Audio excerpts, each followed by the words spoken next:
ناظرین کرام، موسیٰ سعید بہاولپور سے آپ کی خدمت میں حاضر ہوں۔ السلام علیکم۔ آج 13 فروری سن 2021 ہے۔ پاکستان مسلسل بحرانوں سے گزر رہا ہے اور ایک بار پھر تباہ کن حالت میں موجود ہے۔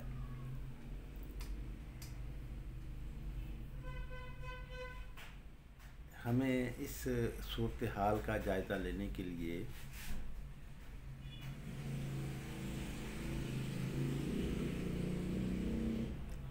سامنے یہ حقائق رکھنے ہوں گے کہ پاکستان کا نیشنل پولیٹیکل کیڈر جو دائیں بازو کی سیاسی جماعتوں پر مشتمل رہا، جس میں مذہبی اسلامک فنڈامنٹلسٹ جماعتیں بھی شامل رہیں، یہ ترتیب دیا گیا تھا اس وقت جب پاکستان کے پہلے وزیر اعظم جناب لیاقت علی خان شہید ماسکو کو بائی پاس کر کے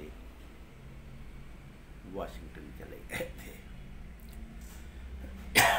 ناظرین کرام، اختصار کے ساتھ بتانا چاہوں گا کہ پاکستان کی ایلیٹ کلاس، جنہیں ایک نیا ملک ملا تھا، ان کی خواہش تھی کہ وہ امریکہ کی سرپرستی میں چلے جائیں۔ سوویت یونین سے وہ الرجک تھے، اس لیے کہ وہ سوشلزم کے پھیلنے کا اندیشہ تھا۔ اس طرح امریکیوں نے Jawahar Lal Nehru Indian prime minister کو دعوت دی تھی واشنگٹن کے دورے کی، جس سے پاکستان کی ایلیٹ کلاس، جو کہ کمپٹیشن میں اپنے آپ کو سمجھتی تھی کہ ہم انڈیا کے ساتھ کمپٹیشن میں آئے ہیں، تو انہیں اس کا بڑا صدمہ پہنچا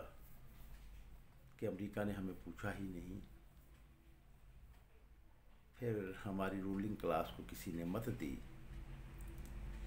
کہ امریکہ کی حریف قوت جو سیکنڈ ورلڈ وار میں ابھر کر سامنے آئی تھی، ہٹلر کے جرمنی کو شکست دے کر، کہ اس سے دعوت نامہ حاصل کر لیا جائے۔ دو بڑی طاقتیں دونوں مختلف نظاموں کو ریپرزینٹ کرتی تھیں، امریکہ کیپٹلزم کو اور سوویت یونین سوشلزم کو، جو سن 1917 میں انقلاب آیا تھا۔ تو اس حوالے سے جنگ عظیم دوئم کے بعد ایک سرد جنگ کا آغاز بھی ہو چکا تھا۔ تو اس میں جو ہی پاکستان نے سوویت یونین سے بیک ڈور چینل کے ذریعے سے پرائم منسٹر آف پاکستان کے لیے دعوت نامہ حاصل کیا، تو امریکیوں کی آنکھیں کھل گئیں، انہیں اپنی غلطی کا احساس ہو گیا کہ پاکستان، جسے امریکیوں نے بھی اپنی ایک حکمت عملی اور اپنی ضرورتوں کے مطابق پاکستان کو بنانے میں ایک کردار ادا کیا تھا، تو انہیں احساس ہو گیا کہ پاکستان اگر سوویت یونین کے ساتھ ایسوسیٹ ہو جاتا ہے تو پھر فیوچر میں جو پاکستان سے امریکہ کام لینا چاہتا تھا یا ایک پروگرام رکھتے تھے، وہ سارا ڈسٹرب ہو جائے گا۔ تو اس حوالے سے انہوں نے فوراً ہی پاکستان کے پرائم منسٹر کو واشنگٹن کے دورے کی دعوت دی، اور پاکستان کے پرائم منسٹر کو لابنگ کر کے ماسکو کو بائی پاس کر کے واشنگٹن چلے گئے تھے لیاقت علی خان صاحب، جبکہ ہونا تو اصولاً یہ چاہیے تھا کہ پہلے ماسکو جاتے، پھر ماسکو کے بعد، کاش ایسا کیا ہوتا کہ ماسکو کے بعد پھر واشنگٹن چلے جاتے، جس سے بعد میں دعوت نامہ سرو ہوا تھا۔ لیکن ایسا نہیں کیا گیا۔ تو اس طرح اگر ہو جاتا تو پھر پاکستان میں ایک بیلنسڈ قومی سرمایہ داری نظام کا آغاز ہو جاتا، اس لیے کہ امریکہ کی پالیسی یہ تھی کہ سیکنڈ ورلڈ وار کے بعد دو بڑے مالیاتی ادارے IMF اور ورلڈ بینک قائم کیے گئے۔ IMF کے ذمہ جہاں پر یہ تھا کہ یورپ کی تباہ حال جو معیشت ہے اس کو بحال کرنا ہے، وہاں پر یہ بھی تھا کہ جو کالونیز آزاد ہوئی ہیں برطانوی سامراج فرانسیسیوں وغیرہ سے، وہاں پر ایک نیو کالونیل سسٹم یعنی گماشتہ سرمایہ داری نظام جو ہے وہ رائج کیا جائے گا۔ اس طرح پاکستان بھی ان کے اسی خطے میں آتا تھا، جبکہ اس کے مقابلے میں سوویت یونین کی پالیسی یہ تھی ناظرین کرام کہ نو آزاد ملکوں میں اسٹیٹ سیکٹر میں یعنی حکومتی سیکٹر میں بڑے بنیادی منصوبے دیے جائیں، جبکہ امریکی پالیسی یہ تھی کہ نہیں، ایسے منصوبے دیے جائیں جو کہ ڈپینڈنٹ ہوں، انڈیپینڈنٹ نہ ہوں، جن کا پروفٹ بھی انہیں منتقل ہو اور وہ کنٹرول بھی کر سکے۔ چنانچہ اس طرح پاکستان میں بتدریج ایک ارتقائی عمل کے ساتھ ساتھ گماشتہ سرمایہ داری نظام اسٹیبلش ہو گیا۔ سائنٹیفک مارکسی تھیوری کے مطابق اقتصادی نظام کو مرکزی حیثیت حاصل ہے، پھر اسی اقتصادی نظام کو محفوظ رکھنے کے لیے، اس کو ریگولیٹ کرنے کے لیے ریاستی ادارے بنائے جاتے ہیں۔ تو پاکستان میں بھی اسی طرح سوشلزم کے اثرات سے، تو وہ پھر میں ایک ناظرین کرام میں سے میں وائنڈ اپ اس حوالے سے یہ کروں گا کہ جب پاکستان نے سوویت یونین کے دعوت نامے کو نظر انداز کر کے امریکہ چلے گئے پاکستان کے وزیر اعظم، تو جوزف اسٹالن جو سوویت یونین کے سربراہ تھے انہوں نے اس کا بہت نوٹس لیا کہ پاکستان نے تو خود دعوت نامہ حاصل کیا تھا، تو وہ یہ سمجھنے میں حق بجانب تھے کہ پاکستان نے سوویت یونین کا جو دعوت نامہ حاصل کیا تھا وہ امریکیوں کو انڈر پریشر لانے کے لیے کیا تھا، تو اس طرح انہوں نے دعوت نامہ ماسکو نے واپس لے لیا۔ میں یہ سمجھتا ہوں کہ یہ اسٹالن کا ہارش سٹیپ تھا، اسے پاکستان کی اندرونی کیفیت کا، طبقاتی سلسلے کا، وہ سارا اس کا جائزہ لینا چاہیے تھا سنجیدگی سے۔ اس کا نتیجہ یہ نکلا کہ پاکستان مکمل طور پر امریکیوں کے ساتھ ہم آغوش ہو گیا اور ان کے چنگل میں پھنس گیا۔ تو اب پاکستان میں جو گماشتہ سرمایہ داری نظام اسٹیبلش ہونا شروع ہوا اور پھر اسے اسٹیبلش کرنے کے لیے جہاں پر گماشتہ نظام قائم کیا گیا، اس میں جو پولیٹیکل انسٹیٹیوشن قائم کیا گیا وہ دائیں بازو کی سیاسی جماعتوں پر تھا، جبکہ پالیسی یہ رہی کہ بائیں بازو کے سیاسی جماعتوں کو کرش کیا جائے۔ چنانچہ کمیونسٹ پارٹی پر پابندی اور پھر کمیونسٹ پارٹی کے لوگوں کو، ورکرز کو، اداروں کو کرش کرنا، ریاستی تشدد کے ذریعے سے قید و بند کا شکار بنانا، وہ اسی سلسلے کی کڑی تھی۔ پھر جب پولیٹیکل کیڈر، دائیں بازو کا پولیٹیکل کیڈر نظام چلانے میں کامیاب نہ ہو سکا، تو پھر فوج کے ذریعے سے یہاں پر نظام کو چلایا گیا۔ یہاں پر گماشتہ سرمایہ داری نظام بھی کافی پیدا ہو گیا تھا، لیکن وہ آگے بڑھ نہیں سکتا تھا، وہ کیونکہ طفیلیہ تھا تو وہ خود تو کوئی اس میں میجر رول ادا نہیں کر سکتا تھا۔ چنانچہ ہوا یہ کہ یہاں پر ایوب خان کے ماشاء اللہ کے ذریعے سے اس گماشتہ سرمایہ داری نظام کو پروٹیکٹ کیا گیا اور اس کو ترقی دی گئی۔ ایوب خان کے 10 سال کے بعد پھر تضادات پیدا ہو گئے، ایسٹ پاکستان کا بہت زیادہ استحصال ہوتا تھا، وہاں پہ قومی تحریک کا پیدا ہونا بہت ضروری ہو گیا۔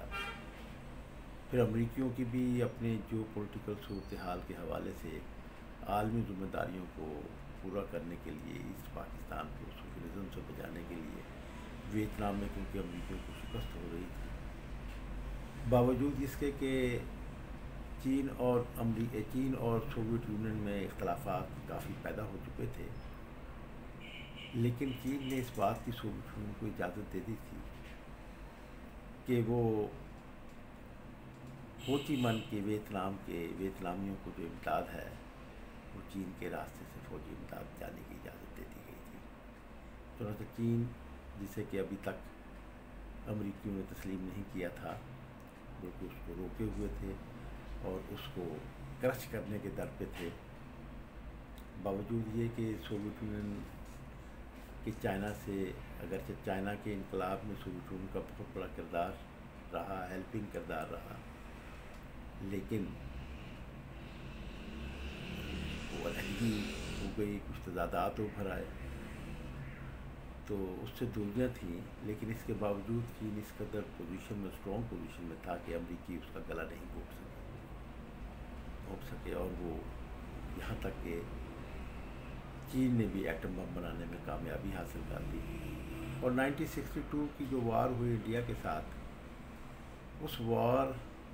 میں چین کا اپر ہینڈ رہا اور انڈیا کو شکست سے دوچار ہونا پڑا، ہزیمت ہوئی۔ تو اس حوالے سے چین اپنے کمیونسٹ اس پر پیٹرن پر ترقی کرتا چلا آ رہا تھا۔ اب ویتنام میں امریکیوں کو شکست ہو رہی تھی اور امریکی یہ دیکھ رہے تھے کہ ایسٹ پاکستان میں کلاس اویئرنیس بہت اسٹرانگ ہو گئی ہے اور کلاس آرگنائزیشنز بھی وہاں پہ بن رہی ہیں، تو وہ یہ خدشہ محسوس کرتے تھے کہ ایسٹ پاکستان جو ہے یہ سوشلسٹ اسٹیٹ میں بدل جائے گا، جبکہ انڈیا کا میں جو بنگال تھا وہ تو پہلے ہی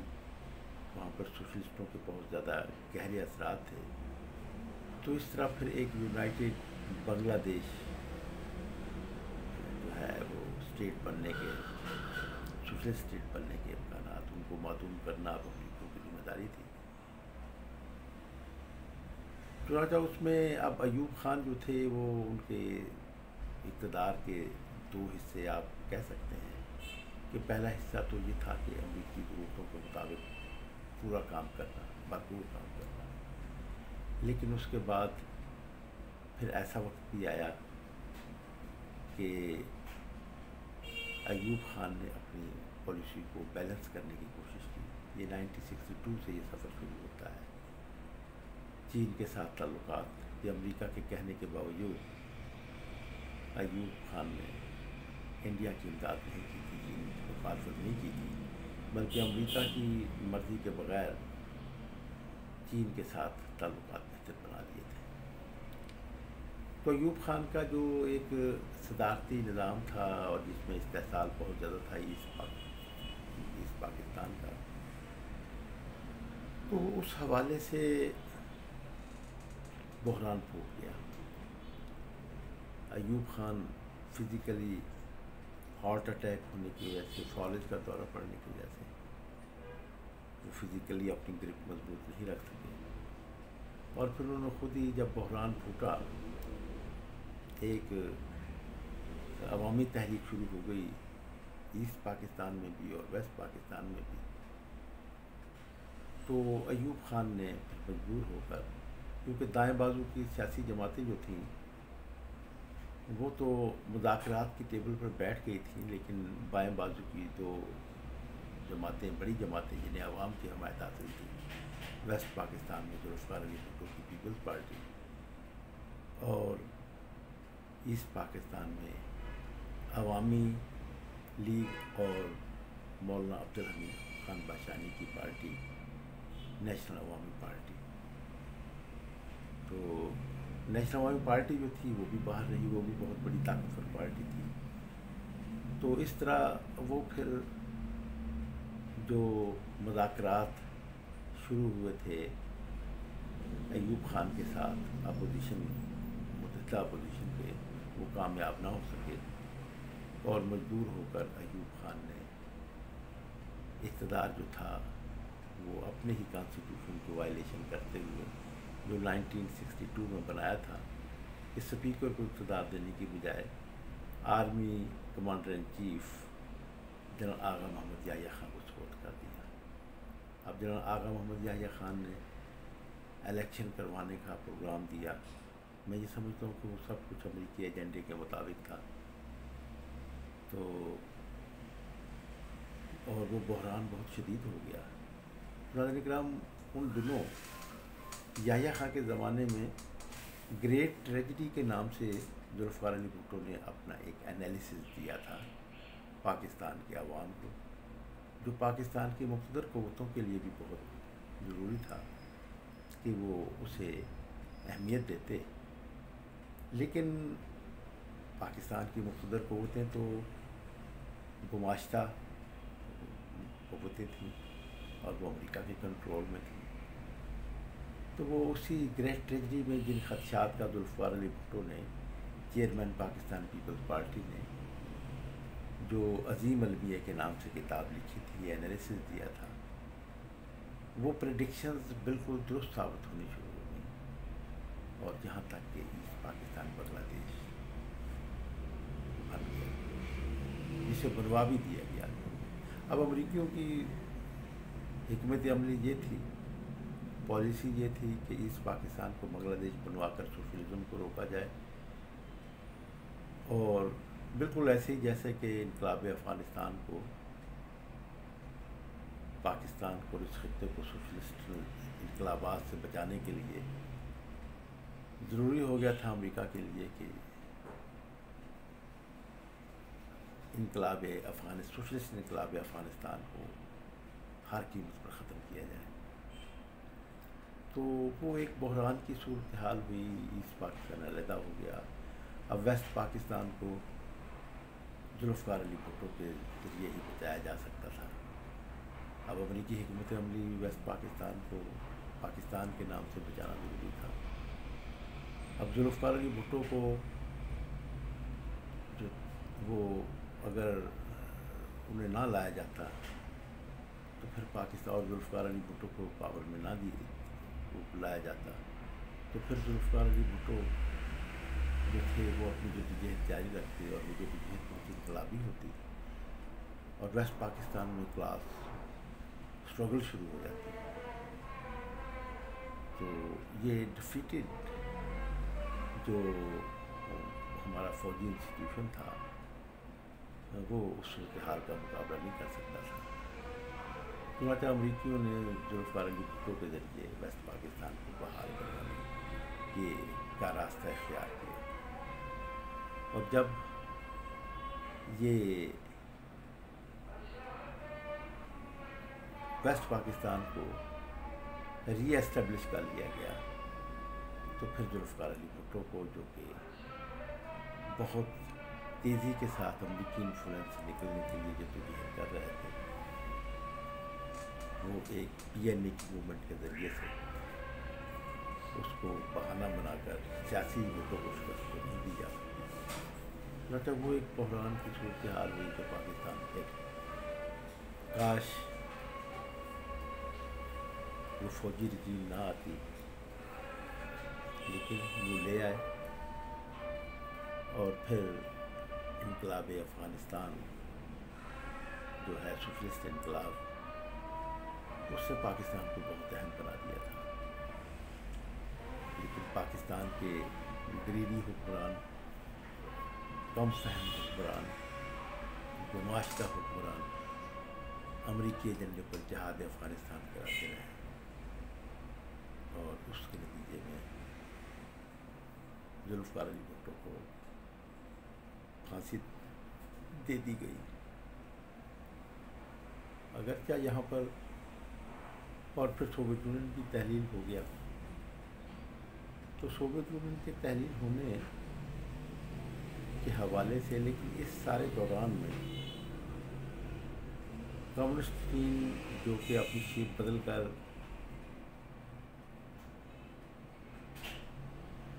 چار دہائیاں پہلے ایک mix economy, socialism plus capitalism, اس پر عمل کرتے ہوئے بہت تیزی سے ترقی کرتا چلا گیا۔ تو اس صورت میں سی پیک کے حوالے سے، جب کہ سوویت یونین کے تحلیل ہونے کے بعد امریکوں کے نزدیک ابھرتے ہوئے چین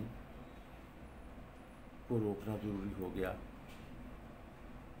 اور اس خطے کے وسائل سے عالمی سرمایہ داری نظام جو کہ امریکہ کے سیٹ اپ میں چل رہا تھا، اس کے لیے اس علاقے کے وسائل حاصل کرنا ضروری ہوا۔ تو جس طرح سوویت یونین کے مقابلے میں چائنا کے ساتھ تعلقات استوار کیے تھے امریکیوں نے، تو سوویت یونین کے تحلیل ہونے کے بعد سوویت یونین کا جو بہت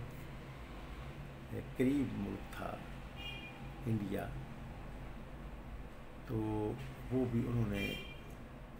امریکیوں سے تعلقات بہتر بنا لیے، اور امریکیوں نے اس خطے کی دولت کو اپنے عالمی سرمایہ داری نظام کی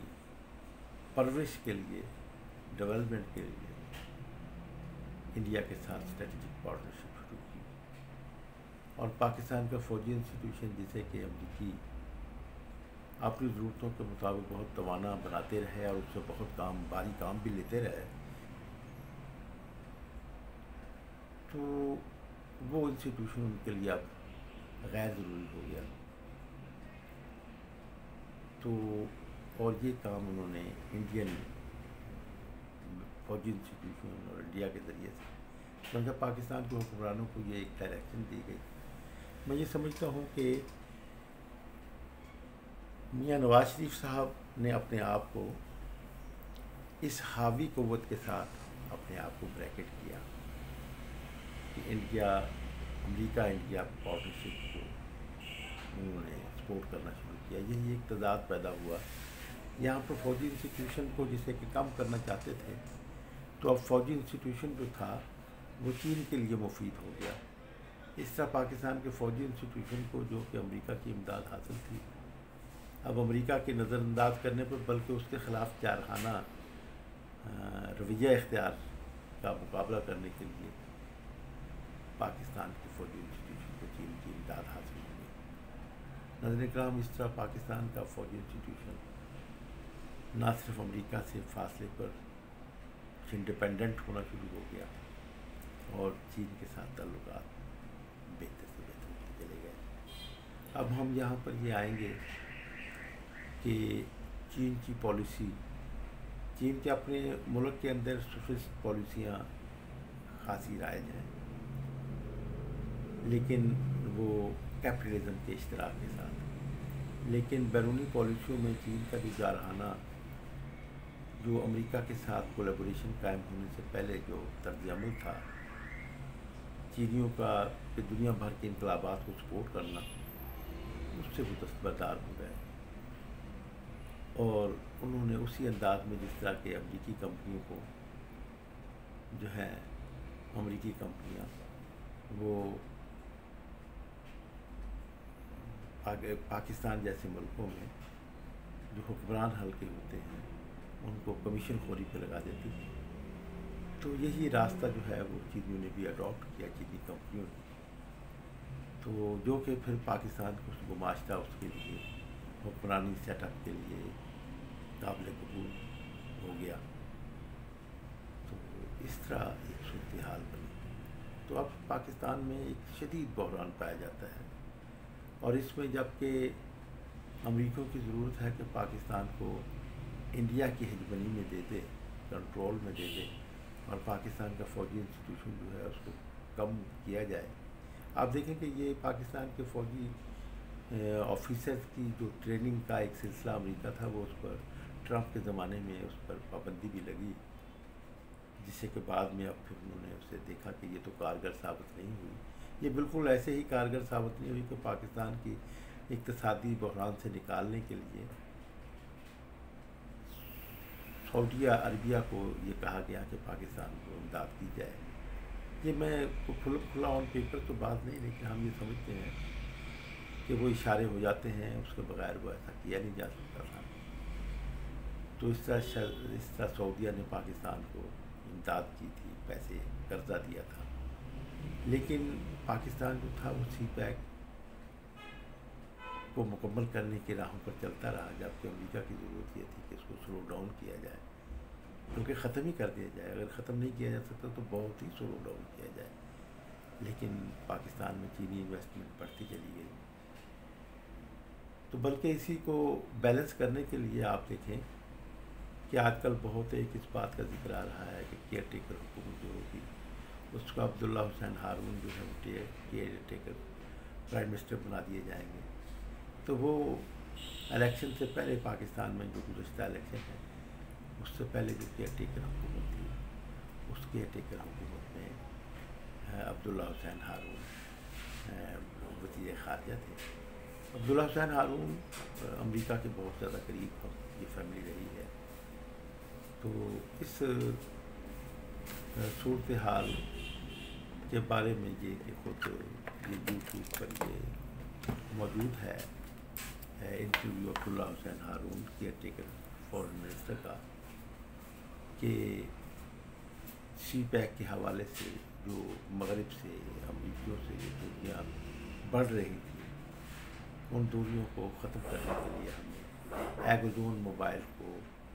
آئل کا کانٹریکٹ دیا نکالنے کا، جو کہ وہ 14 برس سے کوشش کر رہے تھے۔ تو ایگزون موبائل کا جو سیٹلائٹ سسٹم ہے اس میں یہ جو بینک ہے، یہ جو سمندری پاکستان کے ساتھ سمندر لگنے والا سوری مجھے بہت آئل موجود ہے، لیکن اب پاکستان کی حکومت کو انڈر پریشر لانے کے لیے ٹرمپ کے زمانے میں ہی ایگزون موبائل جو تھا وہ تیل نکالنے کا جو کام تھا وہ اسے چھوڑ کر چلا گیا، اور پھر سیکنڈ انہوں نے شہزادہ محمد نے پاکستان پر دباؤ ڈالا کہ وہ جو پیسے لیے گئے ہیں وہ واپس دیں، کیونکہ سعودیہ کو پتہ تھا کہ پاکستان اس پوزیشن میں نہیں ہے کہ پیسے واپس دے سکے۔ وہ تو مدت میں اسی طرح تیل کریڈٹ پر دینے کی جو سہولت دی گئی تھی، ان باتوں کو انہوں نے پریشر ڈالنے کے لیے، لیکن یہاں پر چین نے پاکستان کی بہت مدد کی، پاکستان کو انہوں نے قرضہ دیا اور جو سعودیہ کو پیسے لٹائے گئے، تو اس طرح پاکستان اس سے نکل آیا۔ تو اب یہ ہے کہ پاکستان میں جو پھر ایک بحران کی کیفیت ہے، یہاں پر ایک بہت ٹکراؤ کی وہ ہے، پرانا سسٹم کولیپس ہو گیا ہے، سسٹم چل نہیں رہا، اور خود اس کے اندر بھی ایک وار گروہی لڑائی ہے حکمران طبقے میں، پی ڈی ایم کی اپوزیشن میں، اور پھر ان کے کئی گروہوں میں وہ سیکشنز میں بٹی ہوئی لڑائیاں ہیں۔ تو اس حوالے سے جب کہ پاکستان پر انڈیا اور امریکہ کی اسٹریٹجک پارٹنرشپ کا دباؤ ہے، اور سی پیک کے حوالے سے یہ کنٹرڈکشن موجود ہے، تو اس صورت میں جو ہمارا نیشنل پولیٹیکل انسٹیٹیوشن ہے وہ دائیں بازو کی سیاسی جماعتوں پر مشتمل ہے، اور دائیں بازو کی سیاسی جماعتیں جو ہیں وہ بڑی تیزی کے ساتھ ایکسپوز ہو رہی ہیں۔ اب یہ سینٹ کے الیکشن کے حوالے سے آپ دیکھیں کہ 3 سال پہلے جو سینٹ کے جب الیکشن ہوئے تو اس میں جو خرید و فروخت ہوئی اس کی ویڈیو جو تھی وہ آج وائرل کی گئی، اور اس وقت وائرل کی گئی یا کروائی گئی جب کہ حکومت عمران حکومت نے کا زیر سماعت ہے سپریم کورٹ میں جو ریفرنس ہے کہ سینٹ کے الیکشن جو ہے یہ خفیہ رائے شماری سے نہیں ہونے چاہیے بلکہ اوپن بیلٹ ہونا چاہیے۔ تو یہ اس موقع پر ایک بات سامنے، تو اب یہ ایک لڑائی آپ دیکھیں پی ڈی ایم نے ایک لڑائی شروع کی ہوئی ہے، تو اس حوالے سے تو ضرورت تو بہت زیادہ یہ تھی کہ پاکستان کو بحران سے نکالنے کے لیے، نئے حالات کے چیلنجز کا مقابلہ کرنے کے لیے اور پاکستان کو ترقی دینے کے لیے لیفٹ پولیٹیکل انسٹیٹیوشن میں لیفٹ کو جو ہے وہ نمائندگی ملنی چاہیے، لیکن پاکستان کا جو پولیٹیکل انسٹیٹیوشن ہے اس میں تو لیفٹ نہیں ہے،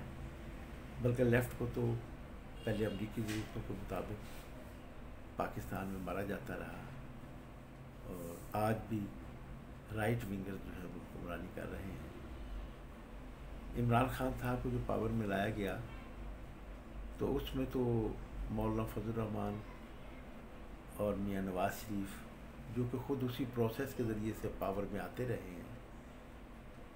اور مولانا فضل الرحمان تو اس کو پاور کا حصہ بننے کے لیے بہت بے چین بھی رہے تھے کہ انہیں پرائم منسٹر بنا دیا جائے، تو اس صورت میں اب وہی الزام لگا رہے ہیں کہ عمران خان صاحب کو لایا گیا۔ یہ اگرچہ ٹھیک ہے کہ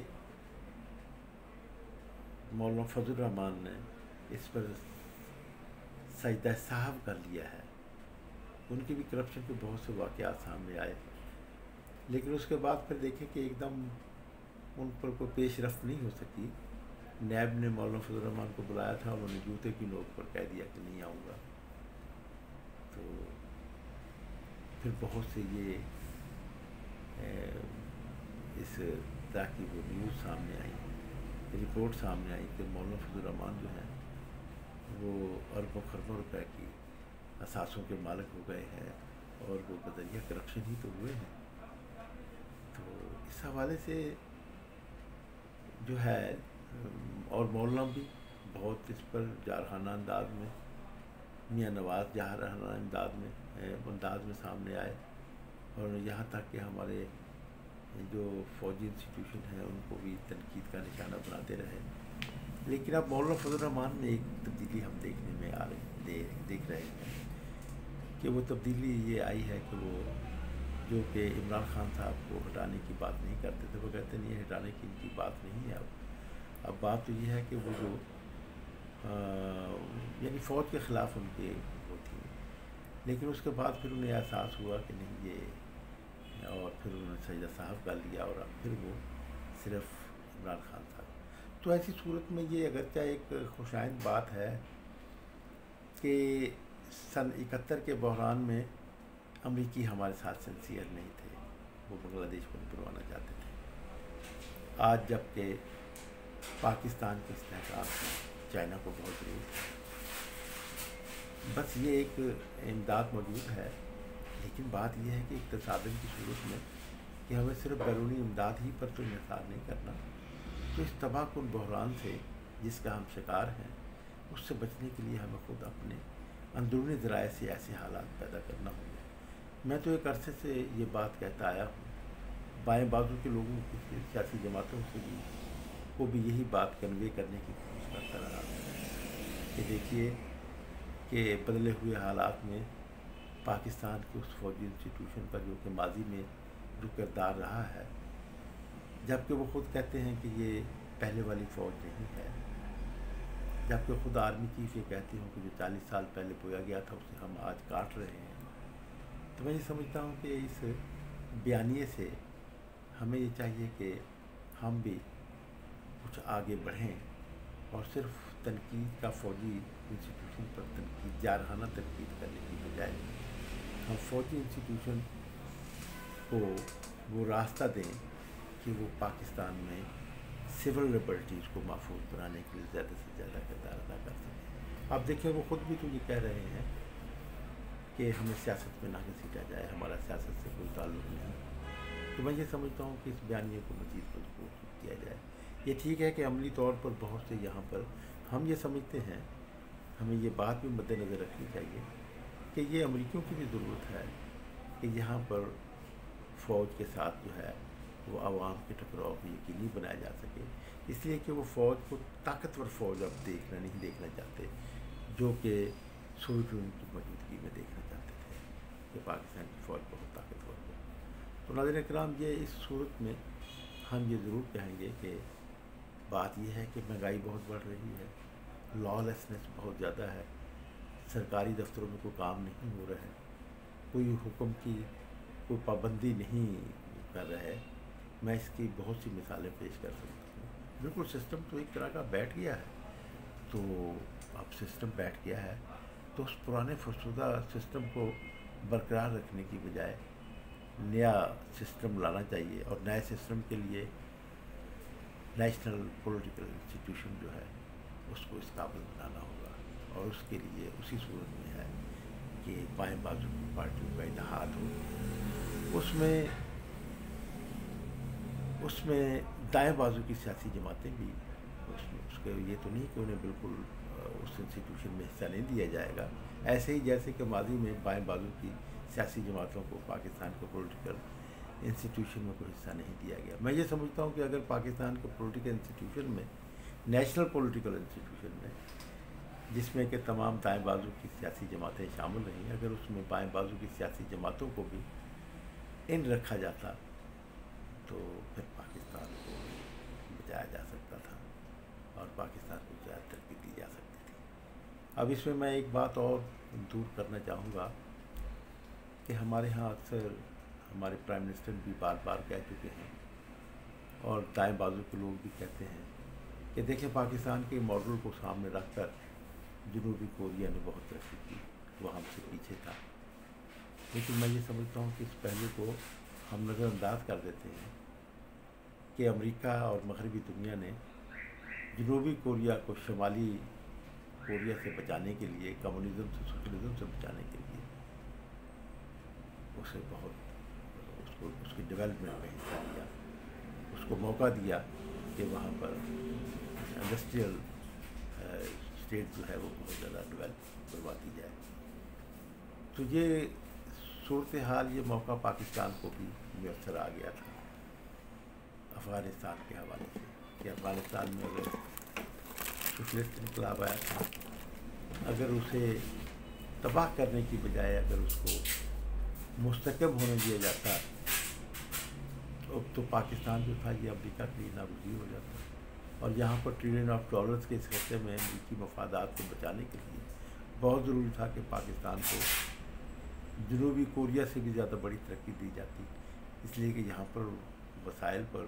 عالمی سرمایہ داری نظام کی کوئی کم تو نہیں ہے اس خطے سے. تو یہ ایک ہم بات نظر انداز کر دیتے ہیں. میں حیران ہوتا ہوں کہ ہمارے یہاں پرائم منسٹر عمران خان نے بھی اس بات کا بار بار ذکر کیا، لیکن وہ یہ کیوں پہلو بھول گئے کہ اسے تو ترقی دلوائی گئی، اس لیے دلوائی گئی کہ شمالی کوریا کی الغار سے بچانا ضروری تھا. اب شمالی کوریا کی الغار سے بچانے کے لیے جنوبی کوریا کے پر کیپٹا آمدنی کو زیادہ بڑا کرنا تھا. تو اسی طرح سوشلسٹ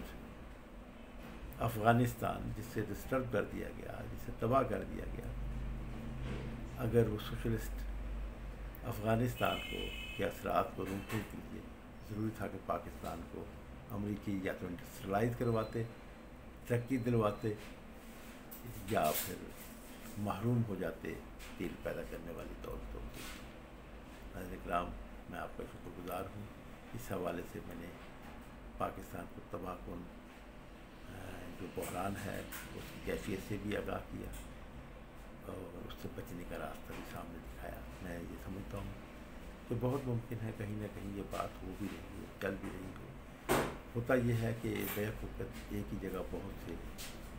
لوگ سوچ رہے ہو، مقتدر قوتوں میں بھی ممکن ہے اس بات کو سوچا جا رہا ہو. تو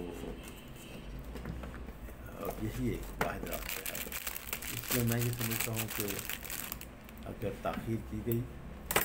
تو اس کا نتیجہ بہت خوفناک ہوگا، بہت نقصان دہ ہوگا.